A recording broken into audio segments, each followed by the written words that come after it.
Hey, welcome to the Super Bass Project, Part 13. How appropriate would it be to do the intro on Halloween? Ooh, am I scary? Ooh. Anyways, this is a crazy project, so crazy intros. All right, enjoy the video.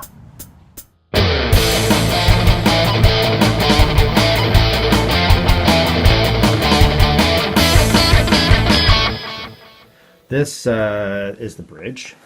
It's upside down right now and backwards, if you get what I mean. I had it screwed to this block so that I can drill out these 4 holes and get them as accurate as I can.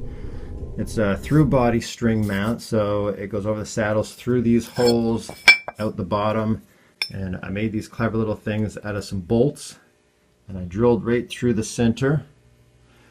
Tricky. These things took me like a weekend. It's crazy. Anyways, they sit in here. I'll have to finesse this hole a little bit, but that's the idea. So the ball end is held there, so that's the bottom of the base, and the string will go through and then up and come up in here. Next will be the holes for the spring screws. That kind of gives you a better idea of how this bridge is configured, how it goes together. Everything lines up. All the holes are drilled. So the 4 holes are on the bottom here, and then they come up just in behind. I replaced the spring screws with Allen key bolts.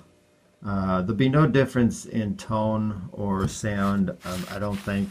It's just purely aesthetics. I want all black bolts and screws and stuff like that. I'm even going to replace the other socket head screws down here in the saddles. Even though you barely see them, I just want them black. Alright, so let's see. Oh, the next thing is to trim this. So I have to cut this where that line is. I wanted to wait because I wanted to know where all the holes had to go. Okay, it's taking shape. Actually, it's kind of looking cool.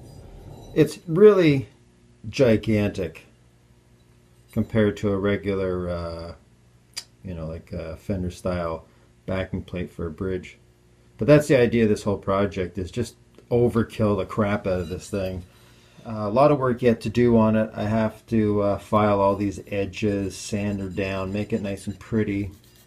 But anyways, what I got to do now, which is kind of tricky because I have to drill these 4 holes for the strings to go through the body and for these to fit into.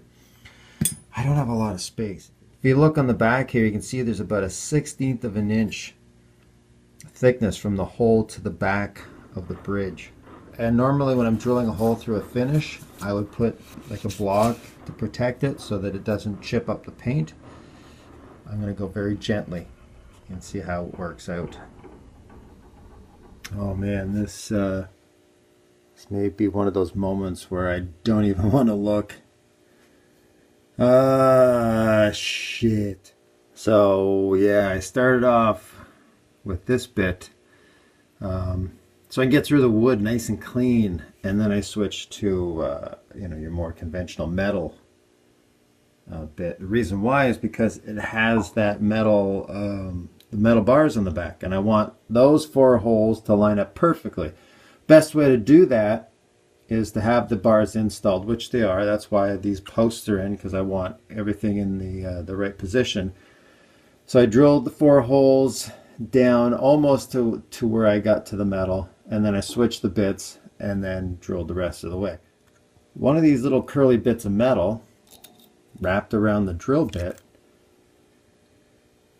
and caused this nice little thing. Shit mark.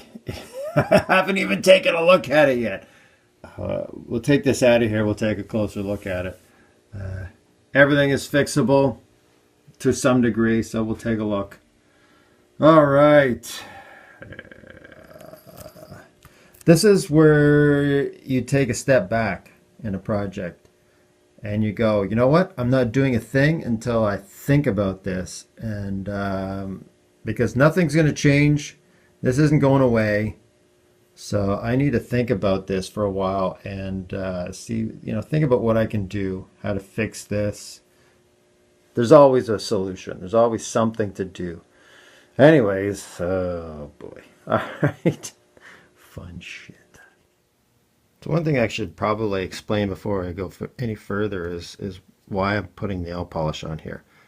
This is used as a protective coating where you don't want the metal etched. So anywhere this has got nail polish on it will not be etched.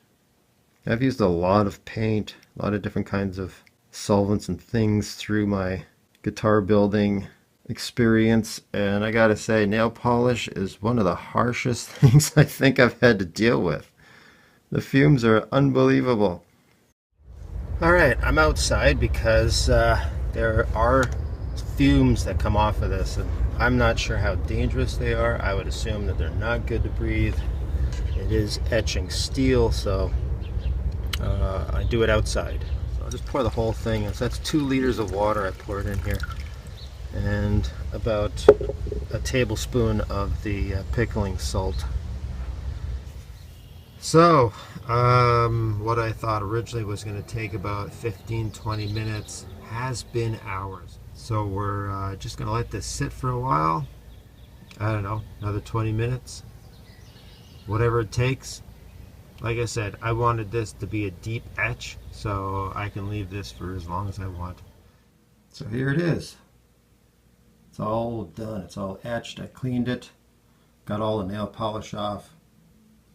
And I couldn't resist putting the parts on just to see what it would look like.